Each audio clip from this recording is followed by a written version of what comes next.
Muy bien, buenas noches para todos hermanos, qué bueno encontrarnos nuevamente para seguir estudiando el libro El Camino al Trono de Dios, el tomo 3, ya los últimos capítulos de esta serie que hemos llevado adelante hace ya varios meses, varias semanas también. Hoy vamos a estudiar sobre la iglesia en el lugar santísimo, la iglesia remanente. Hemos visto en los capítulos pasados que la iglesia fue avanzando como a través del santuario, del atrio al lugar santo, del lugar santo al lugar santísimo. Luego veremos cómo la iglesia también está llamada a ser una iglesia vencedora y triunfadora, una iglesia de redimidos muy pronto. La iglesia del atrio fue la iglesia de origen hebreo, ¿sí? Allí Cristo vino al mundo, Cristo vino y comenzó su ministerio en el atrio, murió en el atrio, murió en la cruz, ¿sí? Después pasó al lugar santo a mediar, como mediador, ¿sí? En virtud de su sacrificio. La iglesia entonces pasó a ser una iglesia cristiana, pero después de eso justamente viene la etapa que nosotros estamos representando, la iglesia del lugar santísimo, la iglesia que guarda los mandamientos de Dios, tiene el testimonio de Jesucristo, y la iglesia que está en tiempo de juicio, ¿sí? El juicio se desarrolla, como sabemos, en el lugar santísimo del santuario celestial. Cuando hablamos de remanente estamos hablando de lo que queda, de lo que queda. Y cuando uno dice eso, uno puede decir, bueno, es el descarte, es la sobra. Bueno, el diccionario Webster, un diccionario inglés, dice que el remanente es lo que queda después de que una parte ha sido eliminada. Por lo tanto, lo que queda aquí es la parte seleccionada de algo, ¿no? Es la parte que queda filtrada. Es también un pequeño número de personas, y esta es la iglesia que representa la última parte de la iglesia en esta tierra, en este tiempo, una iglesia que es fiel a la palabra de Dios, pura, completa, el mensaje completo de parte de Dios. Pero también es una iglesia atacada por el enemigo. En el capítulo 12 de Apocalipsis, vemos el capítulo 12, versículo 17, que el enemigo fue a hacer guerra contra el resto de su simiente, el resto de la simiente de la mujer, el remanente de esa iglesia, y tiene las características de que guarda los mandamientos de Dios y tiene el testimonio de Jesucristo. Así que esta iglesia es una iglesia que de alguna manera es muy valiosa para Dios y muy peligrosa para el enemigo, porque él le hace guerra. Le hace guerra porque custodia los mandamientos de Dios, los guarda y tiene el testimonio de Jesucristo. ¿Cuándo comenzó a aparecer o a surgir esta iglesia? La profecía de Daniel 8:14 nos dice que al fin de los 2300 días o años, ¿sí? Días proféticos o años, en torno a 1844, comenzó la purificación del santuario celestial, y esta es una purificación de la casa de Dios de todos los pecados que han precedido al juicio, pero también es una purificación de los errores y los engaños que el cuerno pequeño, el poder apóstata y papal, ha ido amontonando, y con los cuales ha ido confundiendo al mundo religioso por espacio de, 1700, 1800 años hasta la fecha, ¿sí? En este tiempo, que abarca la etapa de esta iglesia, hay dos profecías de juicio muy importantes. Daniel capítulo 7, versículo 10 nos dice que el juicio fue fijado y los libros fueron abiertos. También se hace referencia a este juicio en Apocalipsis capítulo 14, versículos 6 al 12, cuando se dice que la hora de su juicio ha llegado. Daniel ve el juicio hacia adelante. Juan, ubicado proféticamente en el momento cuando el juicio comienza, dice: la hora del juicio ha llegado, ¿sí? Lo mismo que anuncia Daniel, Juan, parado desde el tiempo o proféticamente en el tiempo del juicio, dice: la hora del juicio ha llegado, y la generación del remanente está viviendo justamente en este tiempo especial, en este tiempo de juicio. Es la iglesia el lugar santísimo porque de alguna manera representa lo que el lugar santísimo prefiguraba, ¿sí? Un momento especial, un momento de examen para el pueblo de Dios. Esta iglesia está edificada sobre el mismo fundamento de las iglesias anteriores, el mismo fundamento de la iglesia del atrio, el mismo fundamento de la iglesia que estaba en el lugar santo, y ahora ocupa el lugar, la iglesia del lugar santísimo. Es la misma ley de Dios que la iglesia hebrea debía proclamar. Es la fe en un Señor crucificado, resucitado y ascendido, que era el mensaje especial o particular o el énfasis de la iglesia cristiana. Los mandamientos de Dios, la ley o la ley divina era el énfasis de la iglesia del atrio. Repito, la fe de Jesús y su ministerio como mediador, bueno, eso también es el mensaje que la iglesia proclama, pero ahora en un contexto de juicio, en un contexto de escatológico, de las profecías del tiempo del fin. El santuario, justamente como verdad, como sistema de verdades, como sistema integrador de las verdades bíblicas, siempre ha sido el corazón del mensaje de Dios para su iglesia. La iglesia hebrea, dice la autora, aunque tuvo en su organización una luz tan maravillosa como el santuario, finalmente perdió su sentido espiritual y la iglesia cristiana, aunque a días de los apóstoles discernía que la misión de Cristo se estaba desarrollando en el santuario, y por eso Pablo escribe Hebreos, ¿sí? Y Efesios, muchos pasajes también allí, donde mira a Cristo arriba, al santuario donde estaba desarrollando su obra mediadora. La iglesia cristiana, no obstante, si hubiera mantenido la fe tal como se reveló en el santuario, no habría luego rechazado el mensaje de juicio, porque de hecho, después de 1844, los que consideran o los que predican un mensaje de juicio es un grupo muy pequeño en comparación con todos los que recibieron el mensaje adventista desde el año 1820 aproximadamente en adelante. Bueno, debido a esta falta de comprensión general, algunos de la iglesia del remanente tropezaron con este mismo punto, pero gracias a la tragedia del Chasco, esto pudo conducir al pueblo del fin, al pueblo de Dios en el tiempo del fin, a una luz especial sobre el santuario, que era realmente la piedra angular del plan de salvación. Y entonces, al estudiar el santuario y al percibir que el santuario no estaba en la tierra sino en el cielo, y el santuario a ser purificado no era el santuario de esta tierra a ser purificado con fuego y azufre, sino el santuario celestial a ser purificado por Cristo en su juicio, bueno, ellos empezaron a percibir una serie de verdades encadenadas una con otra, asociadas, que dio lugar a una comprensión más completa del plan de salvación y cómo avanza ese plan históricamente a lo largo del tiempo. Cuando estos fervientes estudiantes de la Biblia volvieron a mirar el texto que el Espíritu Santo había iluminado con tan gran luz, vieron que en el templo, Apocalipsis 11, el arca de su testamento estaba allí. El templo estaba abierto, se veía el arca del pacto, dice Apocalipsis capítulo 11. Y este versículo continúa con las palabras de que hubo relámpagos, voces, truenos y un terremoto, lo cual parece indicar que un poder especial de parte de Dios iba a acompañar la proclamación de este mensaje, ¿no? El templo abierto y el arca que se veía allí. Un momento especial, ¿no es cierto? Donde el lugar santísimo iba a ser ahora el epicentro de la obra de Dios en favor de la salvación humana. Este texto también condujo a un estudio ferviente y con oración de la ley divina, la ley vigente para el cristiano. Y dentro de la ley, un mandamiento especial, el más extenso, el más completo en el sentido de que, bueno, tiene todos los elementos del señorío de Dios. El reposo del sábado, del séptimo día. Uriah Smith escribió sobre este asunto que el templo está abierto y nadie puede cerrarlo. El arca se ve y ningún hombre puede oscurecerla. El movimiento correspondiente en la tierra está en marcha y ningún hombre puede detenerlo.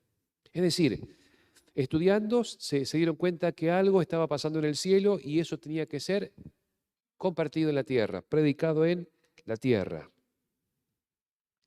Bueno, este hecho reveló que el fracaso en la comprensión del santuario, el chasco, era también un asunto de la profecía, y entonces vieron cómo en Apocalipsis capítulo 10, versículo 10 y 11, se hablaba de un mensaje dulce, pero después amargo, y después de esa amargura ellos tenían que predicar a todas naciones, tribus, lenguas y reyes, ¿sí?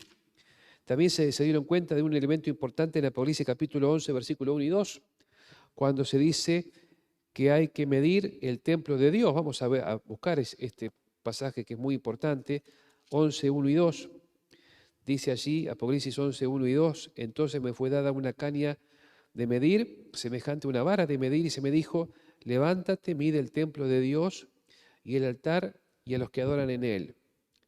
Pero el patio que está fuera del templo déjalo aparte, no lo midas, porque ha sido entregado a los gentiles, y ellos hollarán la ciudad santa 42 meses. Bueno, ellos tenían que examinar, analizar, medir el santuario, el templo, y ahí iban a seguir descubriendo verdades importantes de lo que ellos tenían que hacer y predicar de ese momento en adelante. Bueno, continuando después con este capítulo 11, que citamos recién, el templo de Dios fue abierto en el cielo, el arca de su pacto se veía en el templo. Satanás quería anular este mensaje a través de diferentes artimañas, ¿no es cierto?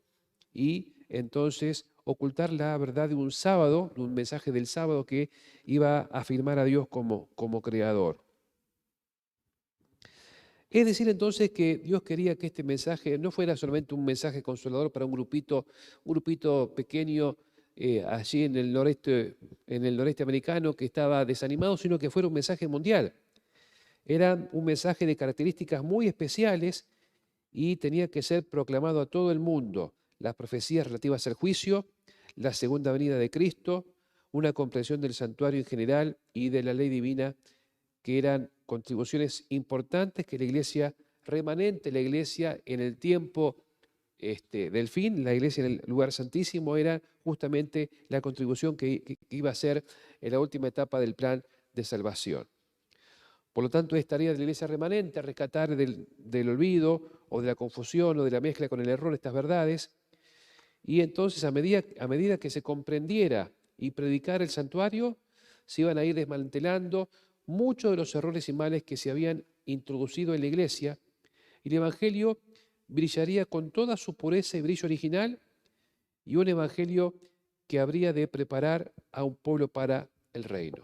Acá quiero hacer un paréntesis para explicar algo que no está aquí, pero que es importante tener en cuenta. Durante muchísimos años los cristianos habían concebido que el tiempo, que Dios vivía el tiempo de una forma diferente de la que lo viven los seres humanos. Ya desde Platón se fue pasando una concepción atemporal de Dios. Dios congelado allí en el tiempo, ¿sí? Y los seres humanos, de alguna manera, transcurriendo el tiempo en una dimensión diferente que la que transcurre Dios, ¿no? Ayer estaba escuchando a un periodista analizando las elecciones del día domingo, y el periodista decía, bueno, ¿nos gustaría estar como Dios en esa dimensión atemporal para ver desde lejos lo que está pasando? Bueno, sigue estando eso metido en la cabeza, que Dios vive el tiempo diferente de cómo lo viven los seres humanos. Pero cuando los primeros adventistas se dieron cuenta que la fecha de la profecía, del 22 de octubre de 1844 no representaba un evento en la tierra, sino un evento en el cielo, cosa que nunca había pasado, ¿sí? Entonces ellos se dieron cuenta que Dios vive el tiempo en la misma dimensión que nosotros. Y eso, otro día vamos a explicarlo, tiene un montón de repercusiones que rompen al medio, que parten al medio toda la teología católica y la teología evangélica de los reformadores principales. Eso hizo entonces que ellos tuvieran que empezar a armar las ideas principales del mensaje bíblico en torno al santuario y no en torno al magisterio católico o a la teología reformada. Otro día podemos explicar esto, pero es importante aclararlo acá, porque eso explica la dimensión completamente rupturista que tuvo esto, ¿sí? Dios entonces da una fecha que podía comprobarse en la tierra, pero esa fecha no tiene que ver con un evento a ser realizado acá, como ellos creían, sino un evento a ser realizado allá. Por lo tanto, Dios entonces vive el tiempo como nosotros, la diferencia es que nunca empezó y nunca terminará, nunca nació y nunca morirá, ¿sí? Bueno, esta generación entonces, afirmaba que, al igual que las dos generaciones anteriores, el remanente tenía que seguir adelante con su misión. Esa misión comenzó en 1844, proclamando una hora de juicio, un tiempo de juicio, y que ese juicio iba a terminar poco antes de que Cristo volviera a la tierra. Juan entonces empieza a avisar que se iban a proclamar 3 mensajes importantes para hacer esta obra del tiempo del fin. El mensaje del primer ángel nos habla de adorar ¿a quién? Al Creador, que hizo el cielo, la tierra, el mar y la fuente de las aguas. Un eco importante de Éxodo 28 al 11, una evocación del sábado como día de reposo. Y fíjense ustedes algo importante que la autora marca acá. Esto se empieza a predicar en 1844. La teoría de Darwin es publicada en 1859.